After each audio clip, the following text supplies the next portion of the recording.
Definisi deret berkala. Analisis deret berkala atau time series merupakan sekumpulan deret pengamatan yang terjadi pada waktu yang diurutkan berdasarkan urutan waktu dan dengan interval waktu yang konstan. Tren sekunder atau disebut juga tren cyclical adalah pola fluktuasi jangka menengah hingga panjang dalam data deret waktu yang terjadi secara berkala, namun tidak beraturan secara musiman. YT sama dengan A tambah BT tambah CT pangkat 2. Keterangannya, YT adalah nilai yang diprediksi pada waktu T. A adalah konstanta atau intercepat. B adalah koefisien linear atau mewakili kemiringan atau laju perubahan tren pertama. C adalah koefisien kuadrat atau mewakili percepatan atau perlambatan dalam perubahan tren. T adalah waktu atau periode atau urutan waktu dalam data. Contoh soal, sebuah perusahaan mencatat jumlah penjualan dalam satuan ribu unit selama 5 tahun terakhir. Data penjualan adalah tahun ke-1 penjualan 5, tahun ke-2 penjualan 7, tahun ke-3 penjualan 10, tahun ke-4 penjualan 14, tahun ke-5 penjualan 20. Guna metode tren sekunder atau kuadrat untuk menentukan persamaan tren penjualan dan prediksi penjualan pada tahun ke-6. Penyelesaiannya, rumus YT sama dengan A tambah BT tambah CT pangkat 2. Untuk menentukan nilai A, B, dan C, kita perlu menggunakan metode kuadrat terkecil. Tetapi untuk contoh ini kita sederhanakan proses dengan menggunakan kalkulasi langsung.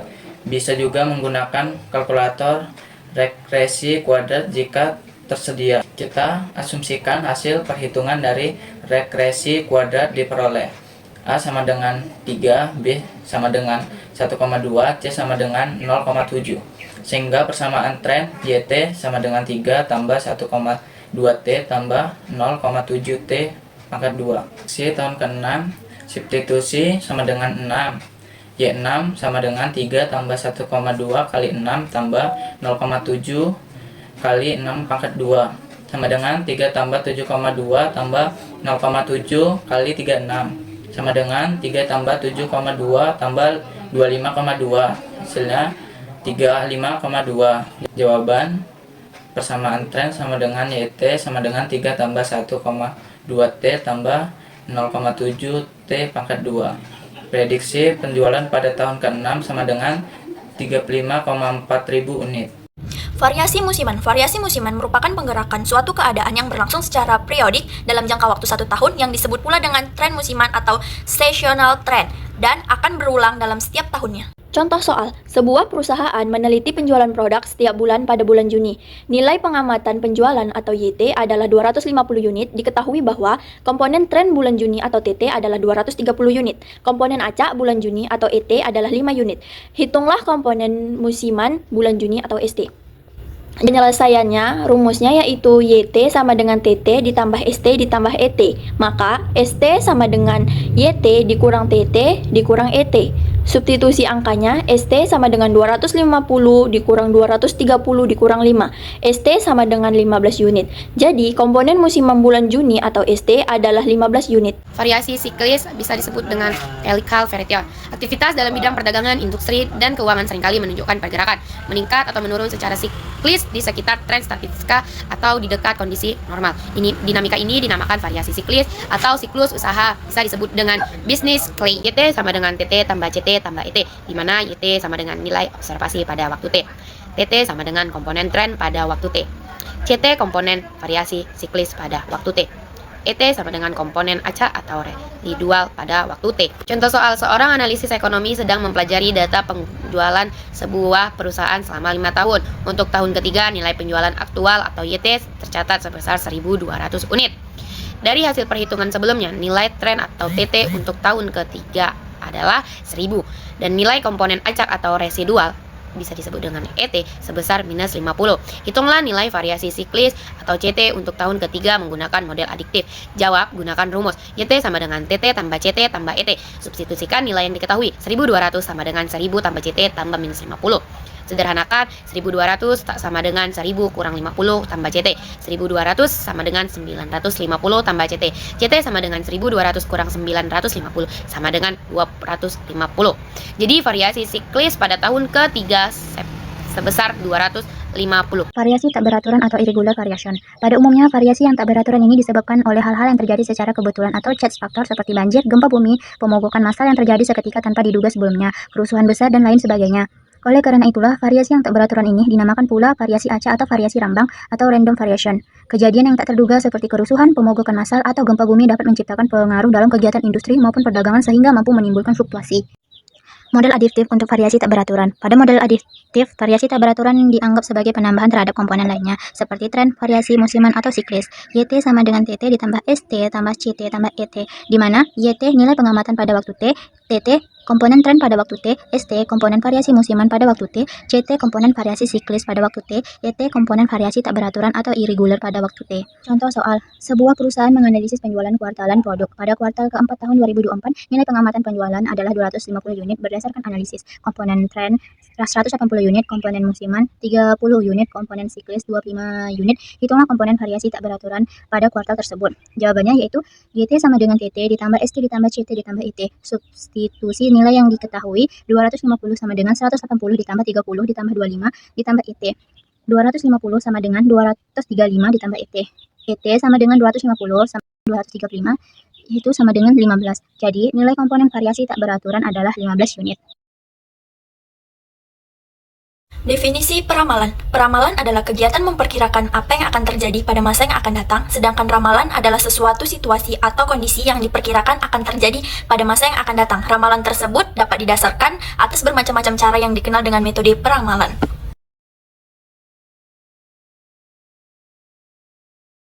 Yang pertama ada rata-rata pergerakan atau yang biasa disebut dengan moving average. Nah, peramalan dengan metode ini didasarkan pada proyeksi serial data yang dimuluskan dengan rata-rata bergerak. Nilai perkiraan untuk suatu periode merupakan rata-rata dari nilai observasi periode terakhir. Tapi data penjualan sebuah toko selama 3 bulan terakhir adalah sebagai berikut. Bulan Januari 120 unit, bulan Februari 150 unit, bulan Maret 130 unit. Hitunglah nilai peramalan atau forecasting untuk bulan April menggunakan metode moving average 3 periode. Penyelesaian. Kita gunakan rumus yang tadi yaitu MAT sama dengan YT ditambah YT1 ditambah YT2 dibagi N.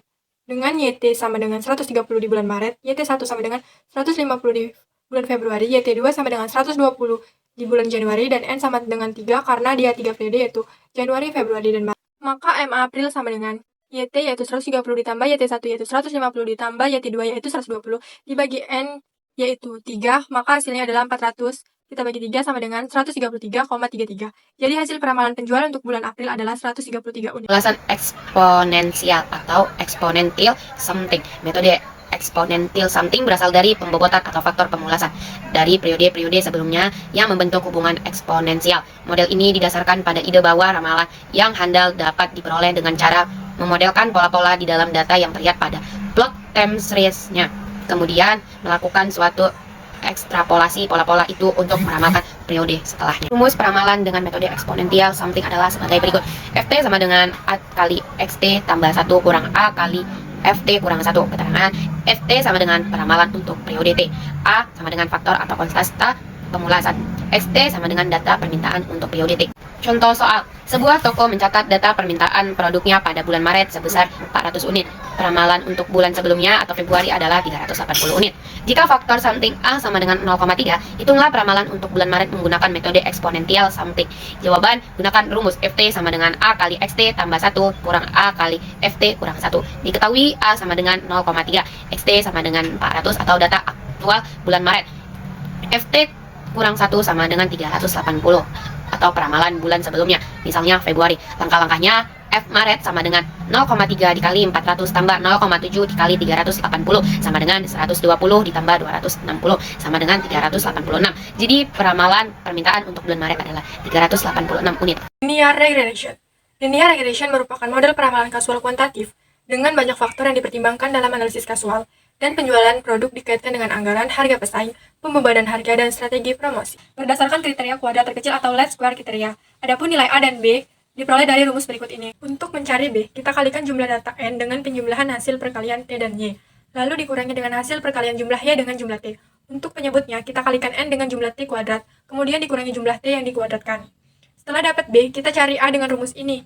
Jumlahnya dikurangi B dikali jumlah T, lalu dibagi dengan jumlah data N.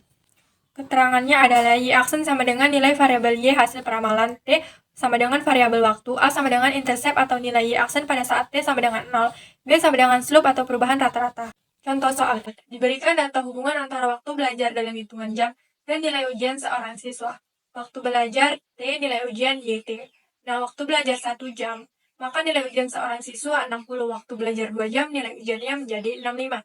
Waktu belajar 3 jam, nilai ujiannya 70. Waktu belajar 4 jam, nilai ujiannya 75. Dan waktu belajar 5 jam, nilai ujiannya menjadi 80. Lalu tentukan persamaan regresi linear Y aksen T sama dengan A tambah BT yang paling sesuai dengan data tersebut menggunakan metode kuadrat terkecil. Langkah penyelesaian. Diketahui N sama dengan 5 dan data TI dan YTI seperti tabel di atas. Karena data TI dan YTI sudah ada, kita langsung cari aja data di tabel kolom ketiga, yaitu TI dikali YTI. Nah, di sini TI-nya 1, YTI-nya 60, maka dikalikan hasilnya 60 dan begitu seterusnya, yaitu 2 dikali 65, hasilnya 130, 3 dikali 70 sama dengan 210, 4 dikali 75 sama dengan 300, 5 dikali 80 sama dengan 400. Nah, di kolom keempat yaitu TI pangkat 2. Nah, di sini TI-nya 1, maka 1 pangkat 2 yaitu 1, dan 2 di pangkat 2 yaitu 4, 3 di pangkat 2 sama dengan 9, 4 pangkat 2 16, dan 5 di pangkat 2 sama dengan 25. Kemudian kita jumlahkan nilai dari TI, YTI, TI dikali YTI, dan TI kuadrat. Nah, yang pertama hitung nilai TI, yaitu 1 ditambah 2 ditambah 3 ditambah 4 ditambah 5. Maka hasilnya 15. Nah, yang kedua yaitu nilai YTI sama dengan 60 ditambah 65 ditambah 70 ditambah 75 ditambah 80, hasilnya 350. Nah, TI dan YTI-nya ini udah kita jumlahkan yaitu 1100 dan TI kuadratnya yaitu 55. Yaitu rumusnya seperti yang tadi. Kemudian kita masukkan aja angkanya. N sama dengan 5, YTI sama dengan 1100 dikurang 350 dikali 15 per 5 dikali 55 kurang 15 pangkat 2. B sama dengan 5.500 dikurang 5.250 per 275 dikurang 225 sama dengan 250 per 50 sama dengan 5. Kemudian kita hitung nilai A. Rumusnya seperti yang udah aku sebutin tadi, langsung kita masukin aja angkanya. Nah, A sama dengan 350 dikurang 5 dikali 15 per 5. 350 dikurang 75 per 5 sama dengan 275 per 5. Maka hasilnya 55. Nah, persamaan regresi linearnya sama dengan Y aksen T sama dengan 55 tambah 5T. Maka interpretasinya, saat waktu belajar 0 jam, prediksi nilai adalah 55. Setiap tambahan 1 jam belajar, nilai ujian diprediksi naik sebesar 5 poin. Constant forecasting. Model ini merupakan pendekatan atau analisis pada seluruh data masa lalu yang dijadikan dasar penyusunan ramalan pada masa yang akan datang. Contoh soal, seorang manajer gudang mencatat permintaan barang selama 6 minggu terakhir sebagai berikut. Minggu pertama 120, minggu kedua 130, minggu ketiga 125, minggu keempat 135, minggu kelima 128, minggu keenam 132. Dengan mengonsumsikan pola permintaan konstan, tentukan nilai ramalan Y atau T untuk minggu berikutnya menggunakan metode kuadrat terkecil. Penyelesaiannya, karena pola diasumsikan konstan, maka bentuk modelnya adalah Y atau T sama dengan A adalah konstanta. Dan berdasarkan pendekatan kuadrat terkecil, kita gunakan rumus Y atau T sama dengan 1 per N sigma N, Y sama dengan T. Diketahui N sama dengan 6, sigma Y sama dengan 120 ditambah 130 ditambah 125 ditambah 135 ditambah 128 ditambah 132 sama dengan 770. Maka Y atau T sama dengan 770 per 6 sama dengan 128,33. Ramalan permintaan barang untuk minggu berikutnya adalah Y atau T sama dengan 128,33 unit. Metrik evaluasi model peramalan. Dalam dunia analisis deret berkala, peramalan yang akurat sangat penting untuk mendukung pengambilan keputusan yang tepat, baik dalam dunia bisnis, ekonomi, cuaca, maupun berbagai bidang lainnya. Namun, untuk memastikan bahwa model peramalan yang digunakan benar-benar efektif, kita memerlukan cara untuk mengukur seberapa baik model tersebut dalam memprediksi nilai-nilai yang akan datang. 1. Mean Absolute Error atau MAE. MAE mengukur rata-rata selisih absolut antara nilai aktual dan nilai prediksi. Metrik ini memberikan gambaran yang jelas tentang seberapa besar kesalahan prediksi secara umum. Rumus, MAE sama dengan 1 NI sama dengan 1 Ni kurang YI. Keterangan YI sama dengan nilai aktual ke I. YI sama dengan nilai prediksi ke I. N sama dengan jumlah data. 2. Mean Square Error atau MC. MC menghitung rata-rata kuadrat selisih antara nilai aktual dan prediksi.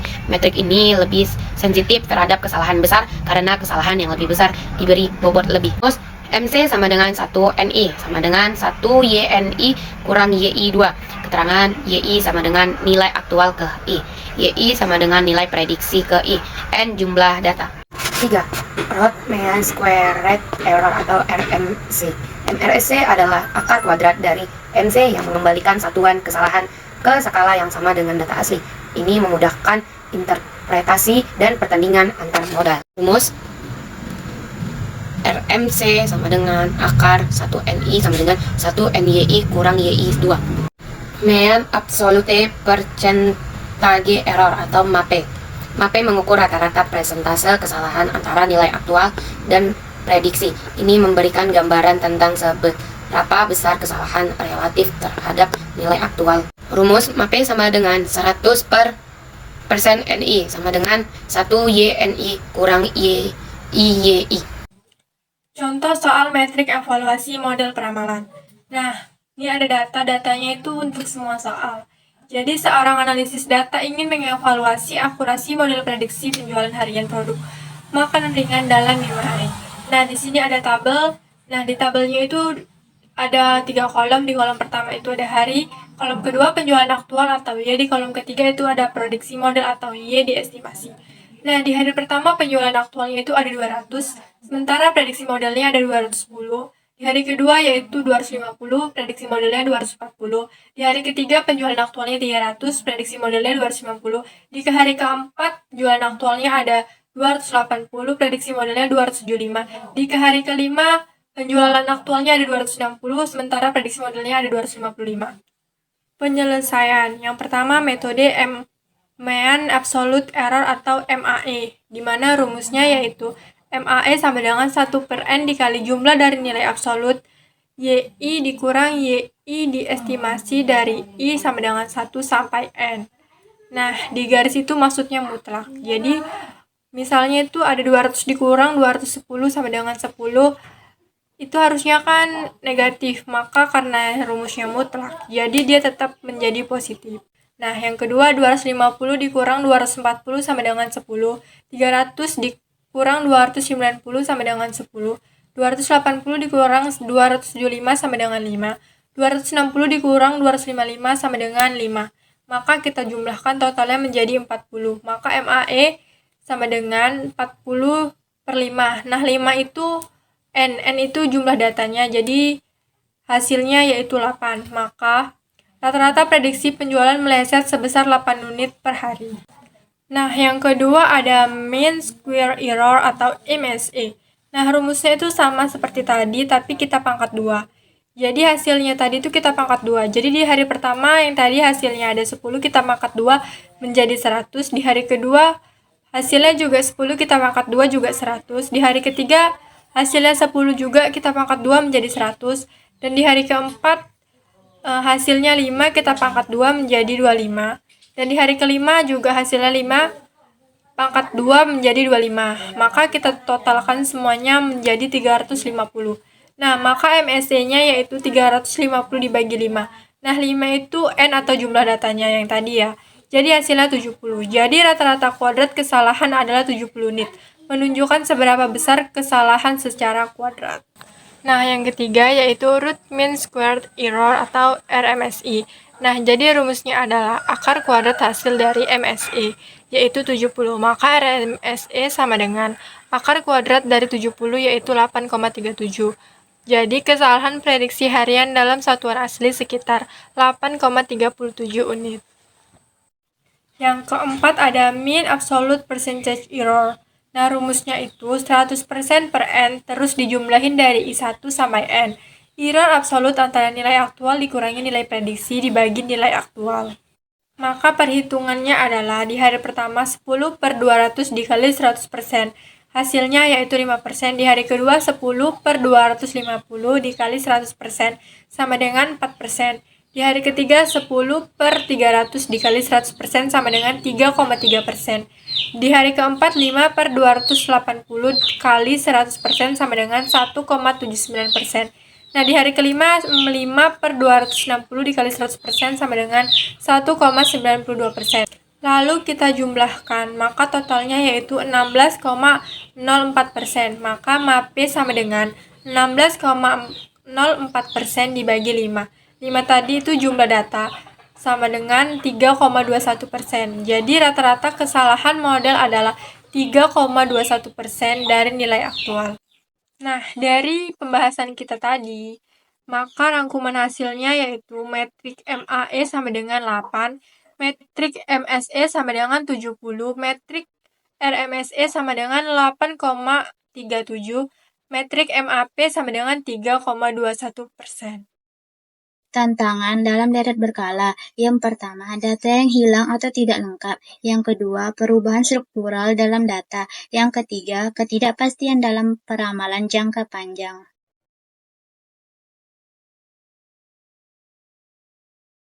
Mari kita jelajahi beberapa tren utama yang diperkirakan akan mengubah wajah peramalan deret berkala di masa depan. 1. Integrasi AI dan deep learning.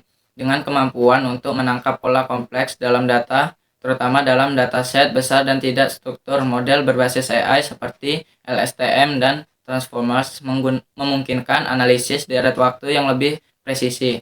Aplikasi A. Prediksi pasar saham dengan LSTM. B. Peramalan cuaca menggunakan model deep learning. 2. Peramalan real time dengan streaming data. Dengan menggunakan teknik seperti online learning dan RNN, model dapat terus memperbarui prediksi secara langsung seiring dengan kedatangan data baru. Aplikasi A. Peramalan permintaan barang. B. Analisis sentimen di media sosial. 3. Peramalan berbasis computing dengan penyimpanan dan komputasi yang terdistribusi. Perusahaan tidak perlu lagi mengandalkan perangkat keras lokal yang terbatas, melainkan dapat menggunakan kekuatan komputasi cloud untuk analisis data besar secara lebih efektif. Aplikasi peramalan di skala besar itu peramalan berbasis kolaborasi. Jadi kesimpulannya adalah deret berkala merupakan salah satu konsep dasar dalam analisis statistik yang digunakan untuk memahami pola atau kecenderungan data dalam rentang waktu tertentu. Dengan mempelajari deret berkala, kita dapat mengidentifikasi komponen penting seperti tren, musiman, dan fluktuasi yang terjadi pada data.